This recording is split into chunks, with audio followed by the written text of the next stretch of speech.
Supreme ಕೋರ್ಟ್ನಲ್ಲಿ ಕಾವೇರಿ ಅರ್ಜಿ ವಿಚಾರಣೆ ಸಿಡಬ್ಲ್ಯೂಎಂಎ ಆದೇಶವನ್ನ ಪಾಲಿಸುವಂತೆ ಸುಪ್ರೀಂ ಕೋರ್ಟ್ ಕೂಡ ಇದೀಗ ಸೂಚನೆಯನ್ನ ಕೊಟ್ಟಿದೆ. ನಿತ್ಯ 12,000 ಕ್ಯೂಸೆಕ್ ನೀರನ್ನ ಹರಿಸುವಂತೆ ಆದೇಶ. ಕಾವೇರಿ ನೀರು ನಿರ್ವಹಣಾ ಪ್ರಾಧಿಕಾರ ಏನ್ ಆದೇಶವನ್ನ ಕೊಟ್ಟಿತ್ತೋ ಆ ಆದೇಶವನ್ನ ಸುಪ್ರೀಂ ಕೋರ್ಟ್ ಕೂಡ ಎತ್ತಿ ಹಿಡಿದಿದೆ. ಸಿಡಬ್ಲ್ಯೂಎಂಎ ಪರಿಸ್ಥಿತಿಯನ್ನ ಸೂಕ್ಷ್ಮವಾಗಿ ಗಮನಿಸ್ತಾ ಇದೆ. 3,500 ಕ್ಯೂಸೆಕ್ಗಿಂತ ಹೆಚ್ಚಿನ ನೀರನ್ನ ಬಿಡಲಾಗಿದೆ.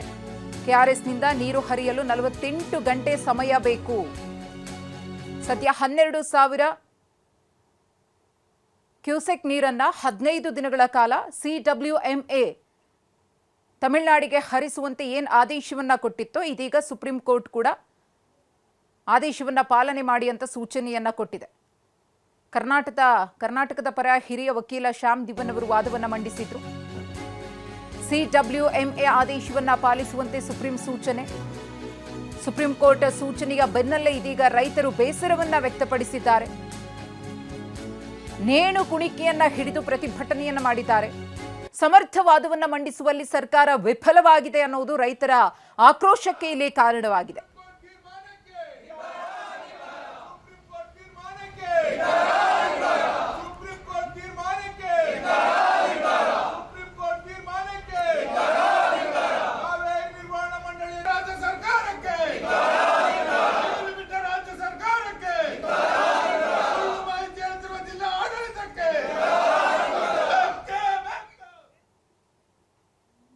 ಇವತ್ತು ಸುಪ್ರೀಂ ಕೋರ್ಟ್ 2 ಪ್ರಾಧಿಕಾರ ಕೊಟ್ಟಿರುವಂಥ ತೀರ್ಮಾನನ ಎತ್ತಿಡಿದು ಅದೇ ಪ್ರಮಾಣದಲ್ಲಿ ನೀರನ್ನು ಬಿಡಿ ಅಂತ ಸೂಚನೆ ಕೊಟ್ಟಿದೆ.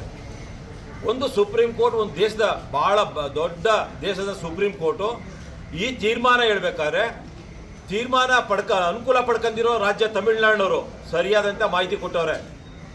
ಕರ್ನಾಟಕದ ರಾಜ್ಯದವರು ನಮ್ಮ ಹಿತವನ್ನು ಕಾಪಾಡಬೇಕಾದಂಥವ್ರು ಸರಿಯಾದಂಥ ಮಾಹಿತಿ ಕೊಡದೆ ಸುಪ್ರೀಂ ಕೋರ್ಟ್ ಈ ತೀರ್ಮಾನ ಕೊಡೋಕ್ಕೆ ಕಾರಣ ಆಗಿರೋದ್ರಿಂದ ನೇರವಾಗಿ ಇವತ್ತು ಮಂಡ್ಯ ರೈತರಿಗೆ ನೀರಿಲ್ಲದೆ ಇರುವಂಥ ದಿನ ಕಾಣೋದಕ್ಕೆ ಈ ರಾಜ್ಯ ಸರ್ಕಾರ, ವಿಶೇಷವಾಗಿ ಕಾಂಗ್ರೆಸ್ ಸರ್ಕಾರನೇ ಕಾರಣ ಆಗ್ತಾ ಇದೆ. ಇವರಿಗೆ ನನಗೆ ನೀರು ಬಿಟ್ಟಿಲ್ಲ ಅಂತಾರೆ. ಇವ್ರು ಹೇಳುತ್ತೆ ಸತ್ಯ ಅಂತ ಒಪ್ಕೋಬೇಕು ನಾವು. ನೀರು ಬಿಟ್ಟಿಲ್ಲ ಅಂದ್ರೆ ರೈತರ ಬಗ್ಗೆ ಕಾಳಜಿ ಇಲ್ಲ. ಒಳ್ಳೆಯಲ್ಲಿ ನೀರು ಹೋಗ್ತಾ ಇದೆ. ಈಗ ರಾಮಸ್ವಾಮಿ ನಾಲೆ ಕೊನೆ ಅಣೆಕಟ್ಟೆ ಅಲ್ಲಿಂದ ಕೆಳಗಡೆ ಹೋಗ್ತಿರೋಂಥ ನಮ್ಮ ಕೃಷ್ಣ ಮಾಹಿತಿ ತಂದಿದ್ದಾನೆ. ಒಳ್ಳೆ ನೀರು ಹೋಗ್ತಾ ಇದೆ. ಯಾಕೆ ಸುಳ್ಳು ಹೇಳ್ತಾರೆ?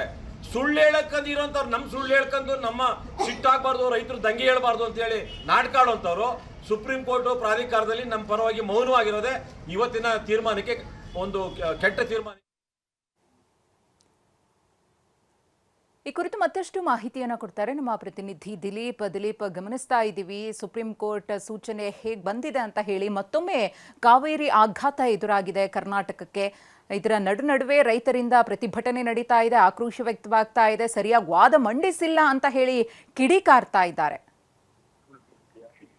ಖಂಡಿತವಾಗ್ಲೂ ಮನುಷ್ಯ ಪದೇ ಈ ರೀತಿಯಾದಂತ ಆದೇಶಗಳನ್ನು ಕೂಡ ಒಂದು ರೀತಿಯಲ್ಲಿ ರೈತರಿಗೆ ಮರಣ ಶಾಸನ ಅಂತಾನೆ ಹೇಳ್ಬೋದು. ಯಾಕಂದ್ರೆ ನಮ್ಮ ರಾಜ್ಯದ ಪರವಾಗಿ ಯಾವುದೇ ರೀತಿಯಾದಂತ ತೀರ್ಪುಗಳು ಬರ್ತಾ ಇಲ್ಲ. ಸಿಡಬ್ಲ್ಯೂಎಂಎಲ್ಲೂ ಕೂಡ ಸಿಗ್ತಾ ಇಲ್ಲ, ಸಿಡಬ್ಲ್ಯೂಆರ್ಸಿಯಲ್ಲೂ ಕೂಡ ಸಿಗ್ತಾ ಇಲ್ಲ. ಜೊತೆಗೆ ಈಗ ಸುಪ್ರೀಂ ಕೋರ್ಟ್ಗೆ ಹೋದ್ರು ಸುಪ್ರೀಂ ಕೋರ್ಟ್ ನಲ್ಲೂ ಕೂಡ ನಮ್ಗೆ ಹಿನ್ನಡೆ ಆಗ್ತಾ ಇರುವಂತದ್ದು ನಿಜ ಕೂಡ ಒಂದ್ ಕಡೆ ನಮ್ಮ ಸರ್ಕಾರ ಯಾವ ರೀತಿ ವಾದ ಮಾಡ್ತಾ ಇದೆ ಅನ್ನುವಂಥದ್ದು ಬಹಳ ಸ್ಪಷ್ಟವಾಗಿ ಗೊತ್ತಾಗ್ತಾ ಇದೆ. ಎಲ್ಲೊಂದ್ ಕಡೆ ವಿಫಲ ಆಗಿದೆ ಅನ್ನುವಂಥದ್ದು. ಇದೇ ಒಂದು ಆಕ್ರೋಶವನ್ನ ಇಟ್ಕೊಂಡು ಈಗ ರೈತ ಸಂಘಟನೆಗಳು ಕೂಡ ಪ್ರತಿಭಟನೆಯನ್ನು ಮಾಡ್ತಾ ಇರುವಂತದ್ದು. ಈಗ ರೈತರು ನಮ್ಗೆ ನೇಣು ಕುಣಿಕೆ ಇಟ್ಕೊಂಡು ಪ್ರತಿಭಟನೆಯನ್ನ ಮಾಡ್ತಾ ಇರುವಂತದ್ದು. ಯಾಕಂದ್ರೆ ಈ ರೀತಿ ಅಂತ ನಿಜ ಕೂಡ ರೈತರು ಒಂದು ರೀತಿಯಲ್ಲಿ ಆತ್ಮಹತ್ಯೆ ಮಾಡ್ಕೊಳ್ಬೇಕಾದಂತ ಪರಿಸ್ಥಿತಿ ಉಂಟಾಗುತ್ತೆ.